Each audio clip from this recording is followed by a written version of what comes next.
Hola, yo soy Giria. Yo soy Andy. Yo soy Rosy. Y nosotras somos... Ajolotes. ¿Ajolotes? ¡Ajolotes, nerds! Hola, ¿cómo están? Estoy muy feliz de saludarlos de nuevo. Hola, Rosy, ¿cómo estás? Hola, sean bienvenidos. Yo estoy muy bien, muy contenta de estar otra vez con ustedes, compartiendo en este maravilloso estanque, platicando de cosas que siempre nos llaman mucho la atención y todo parecen interesantes. Eso creo que nos ha dado como mucha alegría de poder platicar cosas que nos gustan y nos apasionan.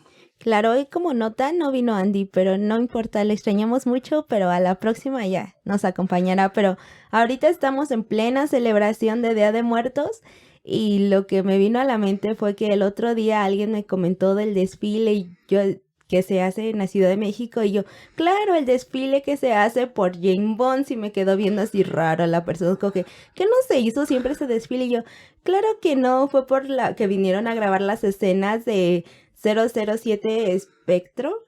Entonces fue de que, bueno, o Spectre, no lo sé pronunciar bien, pero esa película que sale en desfile y que luego cae un helicóptero en la plancha del Zócalo y es como que, bueno, es desde ahí cuando se empezó a hacer en esa magnitud y tomando más o menos la misma ruta y me llamó la atención porque yo creí que pues la mayoría de las personas tenían de ese dato y al parecer no todas las personas lo saben y dije, ay, qué interesante, sí, ¿no? sobre todo porque Secretaría de Cultura, o sea, la Secretaría de Cultura y la Secretaría de Turismo empezaron a registrar que en esas fechas empezó a aumentar el turismo porque justo venían a ver el desfile, ¿no? Entonces era así de, o sea, ¿cómo? Pero aquí no hay de eso, bueno, vamos a hacerlo ya. Sí, vamos a hacerlo oficialmente gracias a San James Bond. Pero creo que tocaste un punto que también me gustaría como retomar desde hace mucho. Ya tiene como 5 años que fui a una conferencia y dijo el conferencista, terminó, el Día de Muertos no es, pese a quien le pese, el Día de Muertos no es de origen prehispánico, ¿no? Y yo así de, ¿pero por qué? ¿Cómo, no? Entonces, como, pues ya viendo todas así, uno, ya sabes, la ardilla, la mente y todas estas cuestiones de investigación, tengo que saber por qué no es de origen prehispánico, ¿no? Claro, porque aunque uno como que de frente le duele o le des coraje, pues aprende que no está diciendo algo por algo, ¿no? Y tú antes de refutar, bueno, de intentar refutar de algo, pues tienes que buscar en base a qué está diciendo eso, ¿no? Sí, exacto, o sea, y sobre todo porque son personas ya que han tenido una trayectoria enorme, que son reconocidos, que trabajan en instituciones que se dedican al patrimonio cultural de la nación. Y sí tienen bases sólidas, o sea, no solamente lo están diciendo nada más porque sí. Y creo para hacer enojar a Rosy. Exacto, así de, oh, ¿por qué no?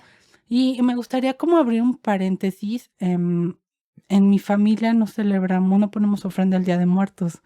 Siempre, y para mí era mucho Halloween, ¿no? Entonces, cuando empecé a estudiar la licenciatura, que todo el mundo así de, o sea, para mí la ofrenda era pues en el concurso de la escuela y como que no tenía mucha esta visión del Día de Muertos netamente mexicano. Y de hecho, yo en algún momento dije, no, es que creo que no soy mexicana porque no celebro, no tengo esta celebración. Y la verdad es que sí, yo me sentía como un poco, pues hasta mal, ¿no? O sea, o sea, no, y es más, porque mi familia era así como que eso no, es que nosotros no tenemos esa costumbre. Nosotros nada más vamos a la iglesia, vemos las reliquias de los santos y nos salimos, ¿no? Y hasta ahí, se acabó. Y creo que también eso es algo muy interesante, cómo cambia dentro de México la manera de que se celebra de un lugar a otro, porque por ejemplo yo no crecí en la ciudad y cuando llegué aquí a estudiar y era Día de Muertos se me hacía muy extraño entrar a las casas y que no hubiera ofrendas. Bueno, no entré muchas, pero de repente platicabas y como que no acostumbraban poner ofrenda y eso para mí fue un choque muy fuerte porque yo soy del estado de Hidalgo y en mi casa, o sea, como siempre, la ofrenda y hasta mi mamá luego como que ya era 31 y fue como no, todavía no tengo el altar, no es posible, ¿no? Entonces pues ya acomodarlo con lo que se podía y cuando iba a ver a esas fechas como se usaban regularmente para ir a visitar a los abuelos, a los tíos y a la casa que yo entrara, no importa el tamaño, siempre había por lo menos como en una mesita pequeña un par de velitas, algunas flores y algo de comida. mínimo, porque luego entraba a casas como que el mega espacio con la súper ofrenda, todo bonito, y pues en esa época lo que más me gustaba es que siempre te invitaban algo del altar. Sí, Entonces para mí como que crecí creyendo que todas las familias ponían siempre su ofrenda y aparte pues de las ofrendas que ponían como la presidencia o en la iglesia o en algunos comercios incluso ponían ofrendas. Entonces cuando llegué aquí a la ciudad fue al revés, fue como, ¿cómo es posible que en sus casas no tengas tu ofrenda? ¿Qué les pasa? ¿No? Pero pues ya después te vas dando cuenta que cambia mucho cómo viven y cómo perciben el Día de Muertos incluso dentro del país. exacto. Y yo creo que hay que tomar siempre el origen de dónde viene todo. El Día de Muertos en sí viene desde la época de la Edad Media. Tiene su origen con los celtas también y algunas tradiciones vikingas, que es esta adoración hacia los mártires. Se hacía más o menos en mayo, pero un papa decidió que iba a ser el 2 de noviembre porque justo era el fin de la cosecha, ¿no? Cuando terminaba ya toda la cosecha y era como dar gracias a tus ancestros.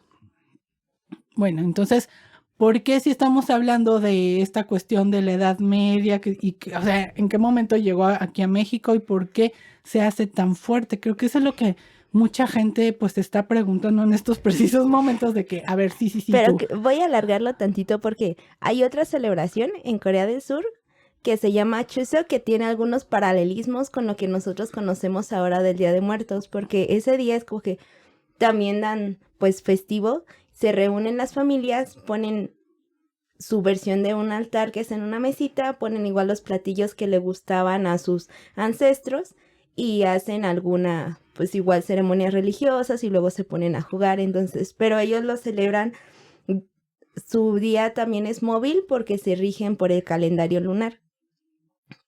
Y también es como interesante como en otros lugares puede haber como similitudes, porque al final de cuentas, ahora en el presente en general, pues es recordar a los antepasados y también sirve para reunirse y hacer como saludarse entre parientes y así, y también funciona en Corea del Sur de esta manera, ¿no?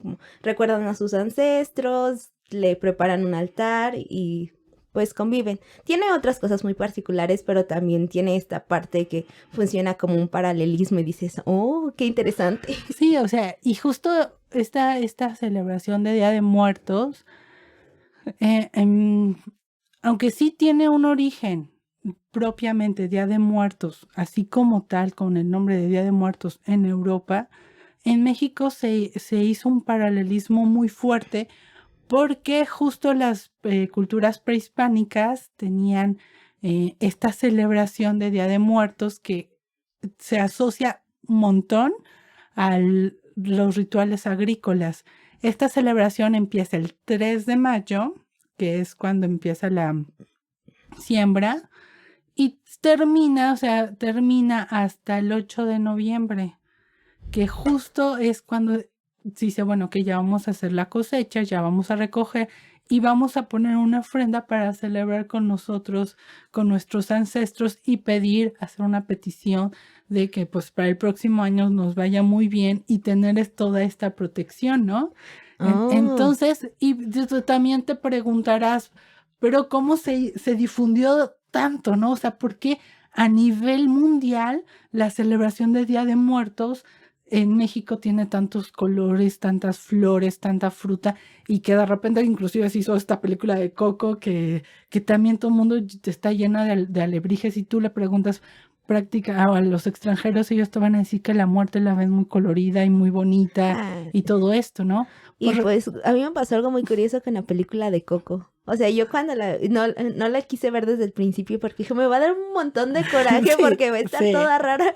Y ya cuando la vi fue de que, ay, qué bonita. Sí supieron hacer su trabajo porque cuando la ves, pues mezcla, su altar es una mezcla de varios altares de diferentes Ujú. lugares de México, pero lo supieron llevar también que dije, ay, pues no es como, es su percepción de Día de Muertos como tal, pero pues no, no me molesta porque lo subieron a hacer y se ve que sí estuvieron investigando de lo que estaban hablando, ¿no? Sí, exacto. O sea, ¿Qué pasó? En 1977 hicieron un registro de todos los altares de Día de Muertos en las comunidades indígenas. No en todos, porque son 68 pueblos indígenas que se tienen registrados y en o sea, como pueblos indígenas. Y solamente se fotografiaron 42 pueblos indígenas, por eso no se hizo como un recorrido extenso. Y fue la UNESCO que dijo, ¡ay, mira qué bonito! Y fue a partir ya del 2003 cuando ya lo consideran Patrimonio Inmaterial Único de México. Y por eso se hace como a nivel internacional, en donde pues ya se presenta inclusive 2 documentales con estas tradiciones de Día de Muertos. Y de hecho, el registro fotográfico no se presenta en México, aunque sí lo tienes en el INI, INI, que es el Instituto Nacional Indigenista, que ahora ya cambió a otro nombre. Tienen ahí todo el registro, pero se presentó en París. Es como que ustedes lo tienen en su casa, en su país, vayan a verlo. Exactamente, entonces... Suena muy irónico. O sea, todo este registro, que inclusive este registro fotográfico tiene imágenes desde el primer día que inicia, por así decirlo, esta celebración agrícola desde 3 de mayo, que es cuando se levanta la cruz, el día del 3 de mayo, que es el día de la cruz, de la Santa Cruz, y que a lo largo pues este periodo del 3 de mayo al 8 de noviembre, que esto era en época prehispánica, pues se tiene mucho contacto con sus ancestros y que van a estar bendiciendo la tierra, ¿no? Claro, igual aquí teorizando y de pronto se me vino la idea que eso podría ser la razón porque en las ciudades no está tan arraigada la tradición de Día de Muertos, porque pues no hay tanto, se ha perdido como la cosecha, ir agrícolas, como no es tan importante eso de cosechar ni sembrar como lo es en otros lugares del país, ¿no? Y aparte hay otra cosa que también está muy interesante. Resulta que los españoles también tenían su Día de Muertos, pero era en el espacio. Todo esto, por ejemplo, cuando tú tenías en la onda agrícola, eran espacios domésticos.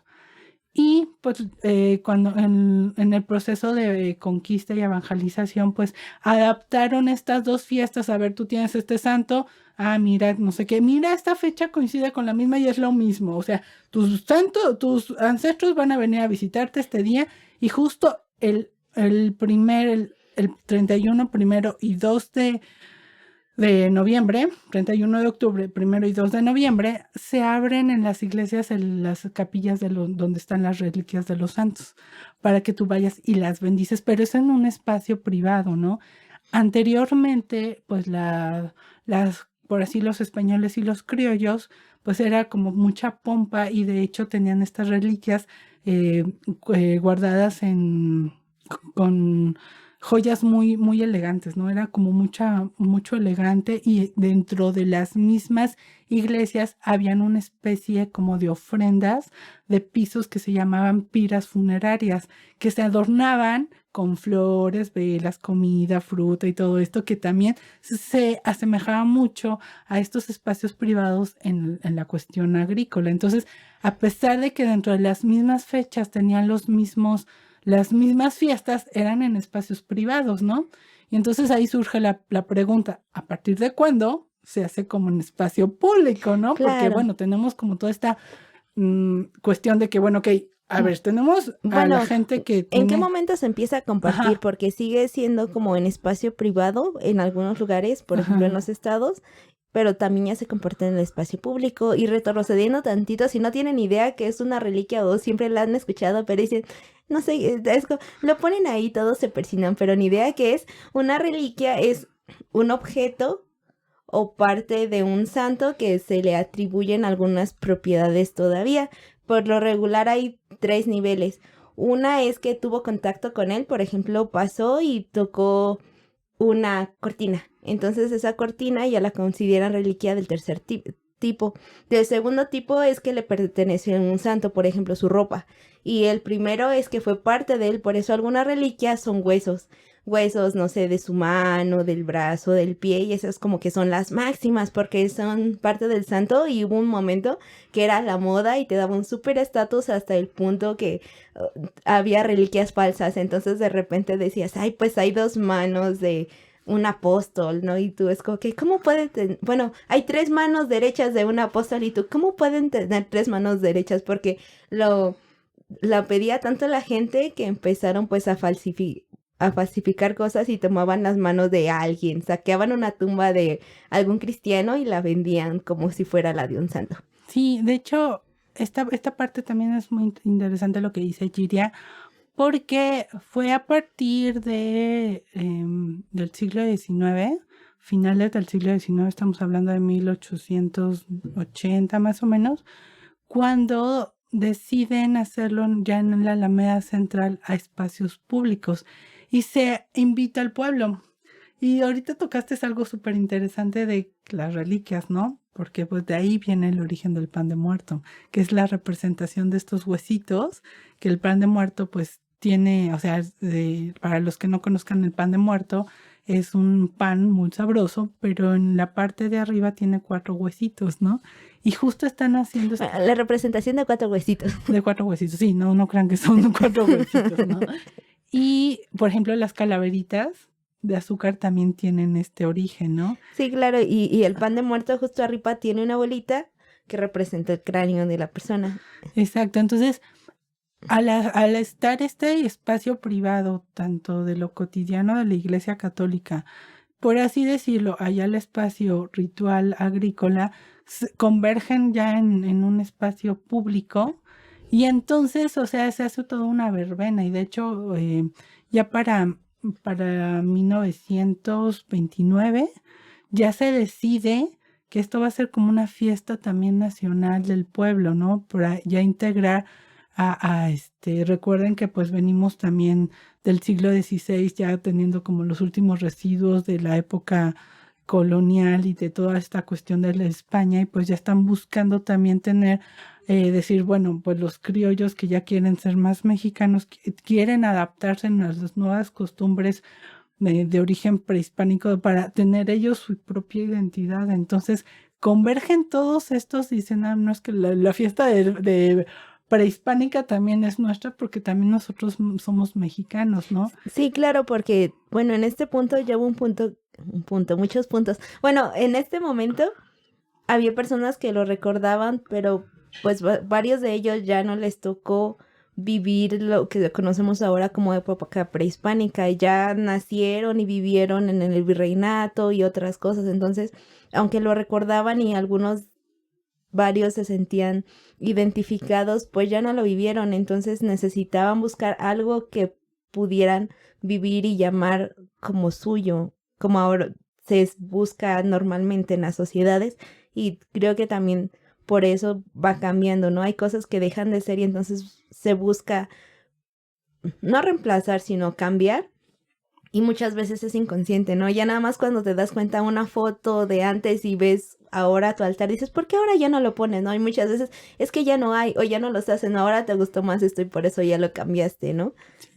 Sí, o sea, poco a poco vas como adaptándote a las nuevas costumbres y las vas adoptando también como propias, ¿no? Entonces, creo que a partir pues de esta época en donde pues ya convergen y que que la religión católica es una herencia que nos dejó, que nosotros adaptamos muy bien, porque pues también teníamos estas costumbres, estas fiestas y que pues se pueden encontrar en los registros de las crónicas y que pues ahora pues también ya es considerada parte del patrimonio inmaterial de México, ¿no? Entonces es una costumbre, sí es 100% mexicana, sí es 100% Día de Muertos, pero no es de origen prehispánico. Claro, no, y es que hay algo muy importante.